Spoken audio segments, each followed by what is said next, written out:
Who do you think are the core 4 players for the Dallas Cowboys? Now, this always gets a little tricky, and we developed this when we were talking about the Rangers a while back, is players that not only are good now, but you believe will stay and be good for this team for a while. And we've been talking about this for the last week or so. I just thought it was really interesting, too, since Stephen Jones was like, CeeDee Lamb, Trayvon Diggs, yeah, we can get all of those deals done. Yes. I thought that felt particularly relevant to figure out is there a consensus about who the core 4 of the current Cowboys are? The 817, Troy, Emmett, Michael, Woodson. Okay. I would let all those guys play right now. Do they all look like they could play right now, though? Actually, that is probably true. Isn't that insane? Except for Troy, because he's like, you got to have Zeke. He's the best. What do you mean? He knows how easy it is to hand off to a good running back. Yeah. Great running back. I know, but that doesn't fit for Zeke. With an offensive line. Yeah, that doesn't fit. But they all physically look like they could still play the game, which is insane to me. I get that. I just don't want Troy because he's like, we got to make Zeke the starter. Because a lot of athletes, after they retire, they're like, their bodies, they're like, all right, I'm just going to let it go or whatever. And those dudes were like, no, I'm going to stay in championship form. All right, I just saw PFF release their list of best receivers in the NFL. And do you know who the third receiver was on their list? Didn't you pick third? Would I say CeeDee Lamb? Actually, I'm sorry. Their top 10 wide receivers under 25. Now that makes more sense for CeeDee Lamb. I'm assuming Jefferson and Chase are the other 2. At number 10, okay, Chris Olave. Oh, yeah. Number 9, Drake London. Number 8, Garrett Wilson. All rookies so far, right? Guys who had their rookie season last year. Amon-Ra St. Brown at 7. Devontae Smith at 6. T. Higgins at 5. They haven't waddled it yet. Jalen Waddle at 4. They waddled. At number 3, C with a D. CeeDee Lamb. Can you guess who the top 2 are? I would say you just guessed Chase and then Jefferson would be my. Yeah, I'm sorry, I did not know we were going to go down the. So is Chase second and Jefferson? Yeah, one? Chase is second, and I would think that those dudes would be neck and neck, and maybe the injury for Chase last year probably kind of slid him back a little bit. Is it crazy if I say I think Jefferson has created a little bit of space? Yeah. Not a lot of space, but I think he's created a little bit of space. I completely agree, and that's on a team where he's the focal point, and with Joe Burrow's group, it's like, man, there are a lot of good receivers that you can go to here. T. Higgins is a fantastic second option to have there. I mean, he was ranked 5th on that list. So, that's a good grouping right there. So is CeeDee Lamb? I think so. He's a lock. I think that CeeDee Lamb is a lock for you in your core 4. Okay. Who comprises the rest of y'all's core 4 then? Micah. Well, first of all, do you agree CeeDee Lamb's a lock for the core 4? I do. I think so. I know Micah Parsons is. Micah Parsons is a lock as well. I do think Dak. Doesn't he have to be? He's going to be the quarterback for the next 5 years. No matter what anybody says, like Dan Orlovsky. I heard him the other day on ESPN. When I say the other day, like in the last 2 to 3 weeks. Well, if Dak doesn't do it this year, I'm like, no, they're going to work out a contract thing. They're not going to go into a final year at $58 million because then they can't really compete at that number anyway. So he's going to be the quarterback, I'm going to guess, through at least 2027. It could be longer than that, but maybe injuries or lack of performance at that point, maybe they do the Tony Romo, Dak Prescott situation. But I think he's a core 4 guy because he is a good quarterback and he is your quarterback for the next 4 years. Agreed. He's off my list. Oh! I totally get everything. CeeDee and Micah are on? CeeDee and Micah are definitely on. Okay. I totally agree with everything you just said, Mike. In my list. Obviously disagreeing now. Yes, we're now is time for the battle.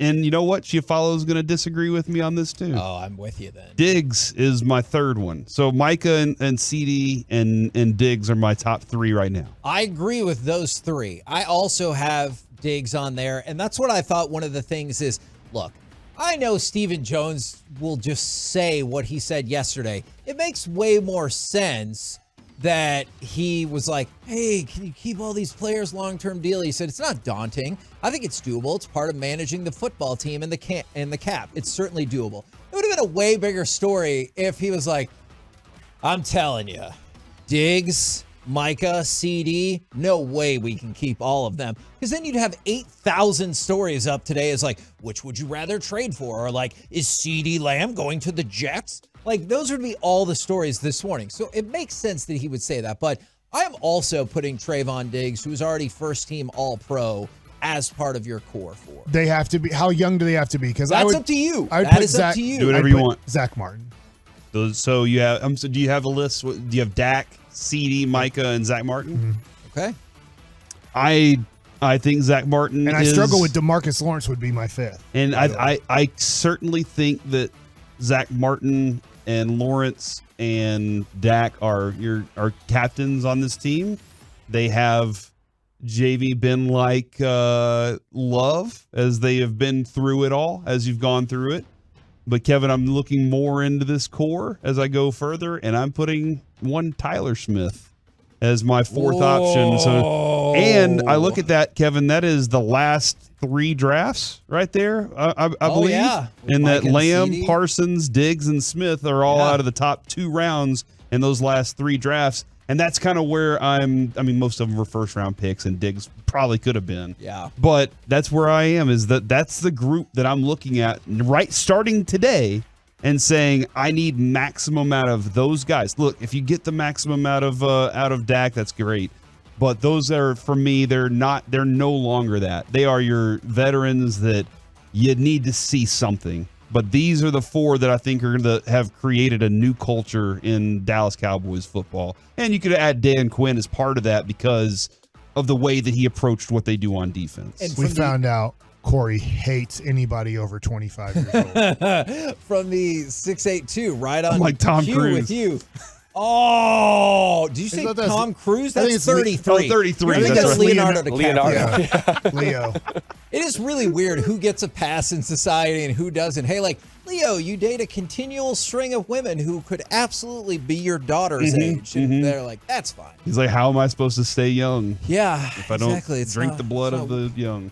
Oh, my gosh. He's a vampire. From the 682, Micah, CD, Too far. Trayvon, and then Tyler Smith. So they're with you on that. But what's really of interest to me is you see some difference. From the 469, Micah, Trayvon, CD, and Dak. Another one, Micah, Trayvon, CD, and Tyler Smith. From the 214, Micah, Trayvon, CD, and Zach Martin. So, but you don't quite have the consensus on all 3 with Trayvon. And then somebody texted in, Micah from the 682, Micah and CD are the only surefire ones, and I believe those are the only ones that we have on all 3 of our lists. Yeah. And so the rest of mine, I totally get Zach Martin. I really do. He is, I would argue, he is the best or second best player on your team with Micah. I just wonder, is he going to play for more than another 2 years? But if you put him on your core 4, totally get that. It felt, for me, impossible to leave Dak out just because in addition to being the quarterback, to a man, it feels like everyone tells you he's the leader.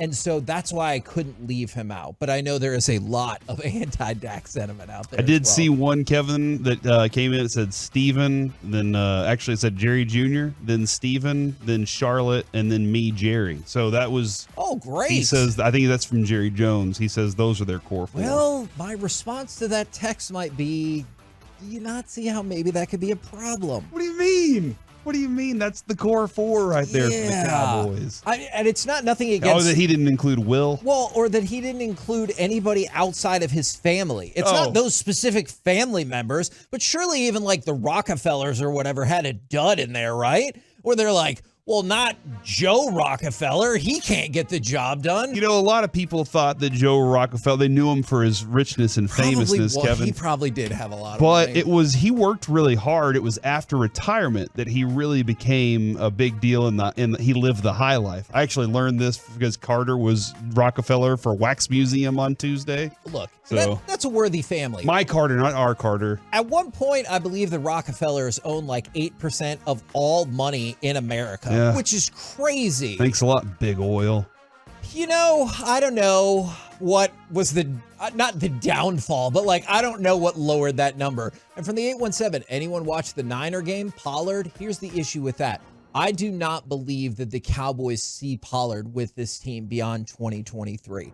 I think now they could change their mind because of the Zeke situation. I think because they it's screwed a up. Smart thing to do. They screwed up with the contract with Zeke. Here's what I think is going to happen, Corey. And they were right on Murray. Yes. As much as they got criticized by Michael Irvin and others, they were right to let to let DeMarco Murray go. Yeah, and my only question in that moment was, would a franchise tag for the 1 year have helped you out? I don't know, but here's what I think is going to happen with Tony Pollard.